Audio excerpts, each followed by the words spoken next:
Well, back up at Dynodaze, and we've got an Ep3 Honda Civic in for a Hondavert tune, and Richard has just fitted a Skunk 2 inlet manifold to it, so we'll talk about that in a bit. But initially we've got to do some power runs and make sure that she's healthy, so let's do that.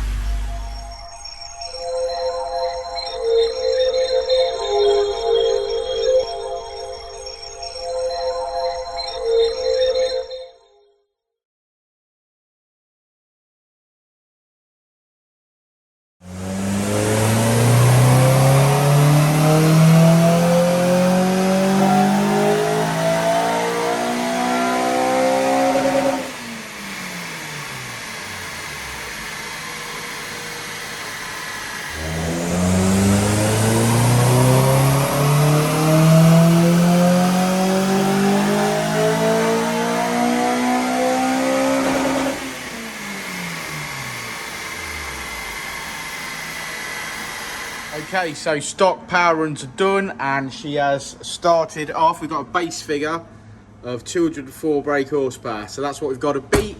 I'm sure we're going to smooth that graph out as well, but that's what we've got to beat. So now Richard's going to install the Hondavert ECU.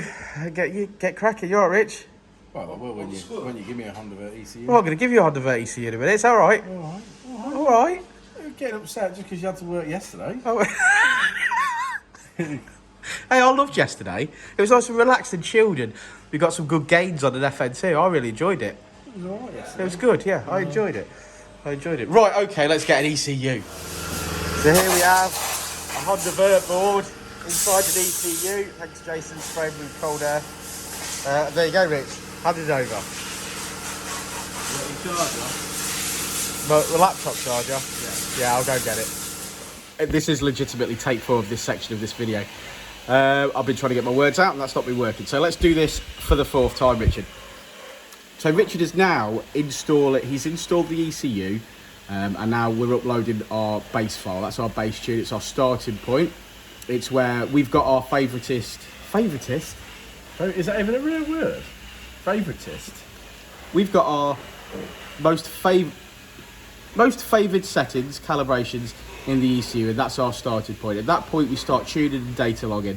So this first initial pull is to make sure that the ECU and everything's working, that with the data logging system's working.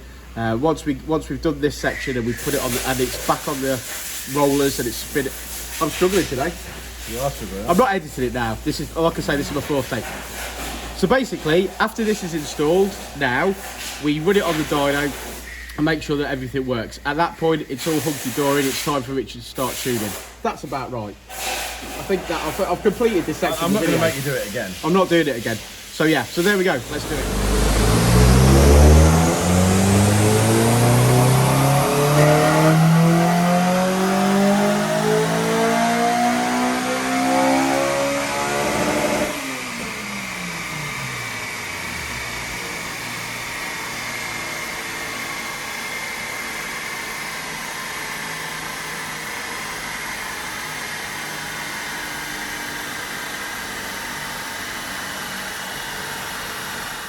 Okay, so Richard's now going through the data logging and making adjustments to fueling.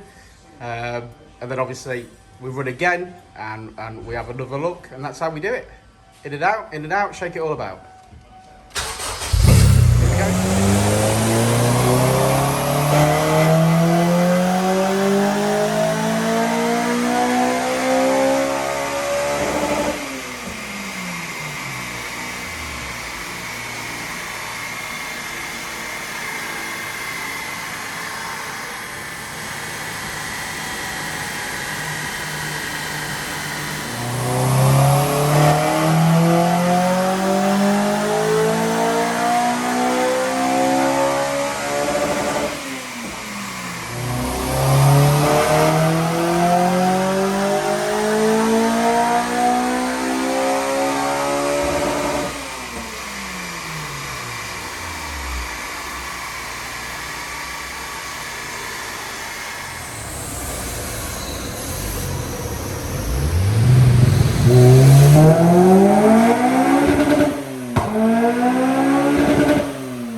Okay, so this one is completed, this EP3. This morning, Richard, you fitted this skull to inlet manifold. Well, I didn't.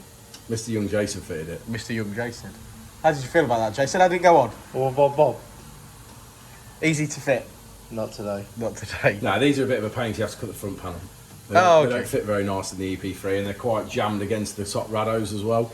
Pro Series much nicer fit on these. The All Series does fit, but like I said, few interference pieces. Yeah. It's got a bigger throttle body on it as well.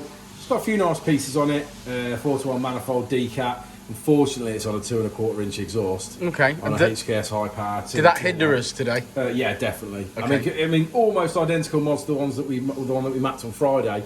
That made 240 really easy. Yeah. We ended on 233 with this today. I feel that probably coupled with the fact that it's the enclosed airbox rather than an open filter probably made the difference in the two. Certainly, 100% that other one had a 3-inch exhaust on it. Yeah. So that definitely where... Still did well. I mean, I was looking at the graph, and I'll walk you over there, Richard. I'll hold your hand. I was looking at the graph, and there's like a 60 brake horsepower increase in the mid-range there. Yeah, don't get me wrong, it's mapped up beautiful, and it will feel great to the customer. It's just that if it would have got a 3-inch exhaust on there, it would have been way up on the 240s. Yeah. So we finished today on 233, which is 198 at the wheels. Remember, guys, if you're ever comparing dynos, it's the wheel horsepower figure that you want to compare. So there she is, job done. Thanks for hanging around to the end of the video, guys. Like and subscribe and all that jazz. And we'll see you on the next one, won't we, Rich? will indeed. We will indeed. Yeah.